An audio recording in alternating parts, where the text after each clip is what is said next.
నిజానికి నేను రాజకీయ నాయకుని కావాలని నా జీవితంలో అనుకోలేదు.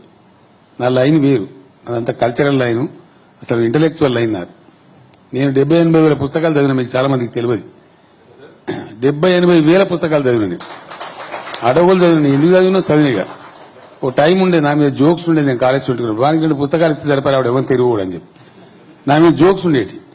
అంటే నేను ప్రయాణం కడితే కూడా పుస్తకాల సూట్ కేసు పెద్దగా ఉండేది, బట్టల సూట్ కేసు చిన్నగా ఉండేది. అంతా ఎదుకో చదివినవి చంద్రమోహట కలిసి వచ్చింది, మా గురువుల దయ చదువుకున్నాం. సౌటలు సన్నాసులు దద్దమ్మలు అన్ని రకాల వాళ్ళ నుండి కూడా సపోర్ట్ కొడుతున్నారు. ఆయన మీటింగ్లు ఏం చెప్పిండు అక్క అంటే, నేను ఒకసారి చెప్తున్నా, 80,000 పుస్తకాలు చదివిన అన్నాడు. ఈయన వయసు 65 సంవత్సరాలు, సంవత్సరానికి 365 రోజులు, 65 సంవత్సరాలు ఇంటూ 365 రోజులు చేస్తే 23,725 రోజులు.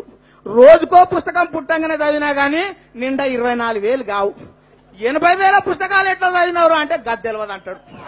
ఆఖరికి ఆడోడు ఈడోడు నర్సిరెడ్డి డిమాండ్ చేస్తూ చెప్పు అంటే మర్చిపోయి పుస్తకం అని చెప్పిండ్రా. పుస్తకాలు కాదు, 80,000 బాటిల్ తాగినా అని బయట చెప్తున్నాడు. మన గౌరవ